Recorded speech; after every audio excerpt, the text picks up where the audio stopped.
आदेश आदेश आदेश गुरु रक्षनाथ जी महाराज को आदेश। आज बात करेंगे बांझ स्त्री को भी मातृत्व सुख की प्राप्ति कैसे हो सकती है। आज एक बहुत बड़ी समस्या बनी हुई है हमारे संसार में कि बांझ स्त्री, बहुत सी स्त्रियां संतान को जन्म नहीं दे पाती हैं या संतान को जन्म देती है तो बीच में उनकी संतान खंडित हो जाती है। बहुत ही उपाय उनके द्वारा किए गए हैं, डॉक्टरों से भी टेस्ट करवा गई, दवाई ली गई है, कोई कुछ बताता है कोई कुछ बताता है, लेकिन हमारे शास्त्र और विज्ञान में बहुत सी ऐसी जड़ी बूटियाँ गुरुओं द्वारा बताई गई हैं, संतों द्वारा बताई गई हैं, जिनका प्रयोग करके आप अपने बांझत्व को समाप्त कर सकते हैं। समय अनुसार, नियम अनुसार और विधि अनुसार इन सब चीज़ों का प्रयोग किया जाता है। अगर आप भी इस शाप से पीड़ित हैं और आपको भी संतान की प्राप्ति नहीं हो पा रही है तो आप ये उपाय कर सकते हैं। कोई भी उपाय श्रद्धा भाव से किया गया आपको अवश्य ही फल देता है। अगर आपके अंदर किसी के प्रति कोई श्रद्धा भाव नहीं है तो उस उपाय को करने से आपको कोई फायदा नहीं होगा। जैसे कि दादा गुरु मच्छिंद्र जी महाराज द्वारा सरस्वती ब्राह्मणी को बबूत देने के बाद भी उन्हें संतान प्राप्ति नहीं हुई थी, क्योंकि उन्हें उसमें श्रद्धा भाव नहीं था और उन्होंने उस बबूत को फेंक दिया था। भाग्य में लिखा हुआ सिर्फ संत ही बदल सकते हैं। गुरु द्वारा ही ये ज्ञान अपने शिष्यों को दिया गया है और संतों द्वारा ही इसकी विधि बताई गई है। तो आप कोई भी उपाय करें, कोई भी प्रयोग करें तो श्रद्धा भाव से और विश्वास रख के करें। गुरु गोरक्षनाथ जी महाराज द्वारा आपके हर कार्य बनेंगे और उनके आशीर्वाद से आपकी हर कार्य में प्रगति रहेगी। तो आज बात करेंगे कि बांझ स्त्री जिनको मातृत्व सुख प्राप्त नहीं हो पा रहा है, किस प्रकार वो ये सुख प्राप्त कर सकती है।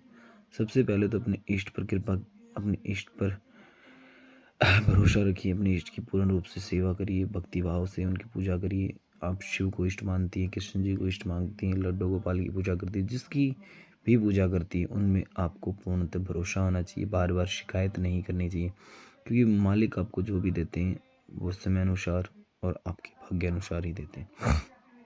आपके द्वारा ही किए गए कुछ कर्म ऐसे होते हैं पूर्व जन्म में, जो इस जन्म में आपको उनका दंड भोगना पड़ता है, जिनके कारण आपको ये सुख प्राप्ति नहीं होती है। इसके अलावा बहुत सी और भी हैं जिनके द्वारा आपको सुख प्राप्ति नहीं हो पाती। तो भगवान को दोष देने से कोई फ़ायदा नहीं है। आप अपना भजन कीजिए, दान पुण्य कीजिए, जिनके द्वारा आपके पूर्व जन्म में किए हुए पाप का कर्म फल आपके भविष्य में आपके सामने न आए। और भजन के द्वारा ही कर्म को काटा जा सकता है। भोगने से ही कष्ट कटते हैं। अगर आप भोगेंगे नहीं तो आपके कष्टों का निवारण भी नहीं होगा। तो आपको एक उपाय यहाँ पे बताया जा रहा है कि भाई किस प्रकार से, अगर इस प्रकार की कोई दिक्कत है, सबसे पहले अपने इष्ट की भक्ति कीजिए। कम से कम ज़्यादा 1.25 साल आपको भक्ति करनी पड़ती है। वो प्रभु की इच्छा है कि आप पर वो 1 दिन में रिश्ते हैं, 1 महीने में रिश्ते हैं या 1 साल में रिश्ते हैं। कृपा उनके द्वारा ही की जाती है, फल वो ही देते हैं। आप तो सिर्फ कर्म कर सकते हैं। मालिक का काम पेड़ लगाना है, पानी देना है, फल तो मालिक लगाता है। वो फल लगाए या ना लगाए, तो ये उनको दोष ना दें बार बार और अपनी भक्ति पे अड़े करें। मालिक एक दिन आप पर अवश्य ही कृपा करेंगे। तो आपको क्या करना है, जब स्त्री रजस्वला होती है, मासिक पीड़ाएं उनको आती हैं, उस समय में रजस्वला जब आप स्त्री होती है, उस समय में अगर इतवार का दिन आता है तो इतवार के दिन सरेहटी की जड़ को आपको लेके आना। सबसे पहले उनको प्रणाम कीजिए। कोई भी वनस्पति, कोई भी पेड़ है, हर जीव सजीव है, कोई भी चीज़ आप प्रयोग करते हैं, सबसे पहले उनको प्रणाम करें, उनके आशीर्वाद प्राप्त करें कि मैं आप इस कारण की वजह से आपका ही पत्ती लेने आया हूँ, पत्ता लेने आया हूँ या जड़ लेने आया हूँ, कृपया करके मेरे को सहयोग करें और मेरे कार्य को सफल बनाएं। तो अवश्य ही वो आपके कार्य में आपका साथ देते हैं। तो सरेहटी की जड़ आपको लानी है। इतवार के दिन नमस्कार करें और फिर जड़ को उखाड़ लाएं। ये नहीं कि पूरी जड़, कुछ मात्रा में लेके आनी है, ज़्यादा नहीं।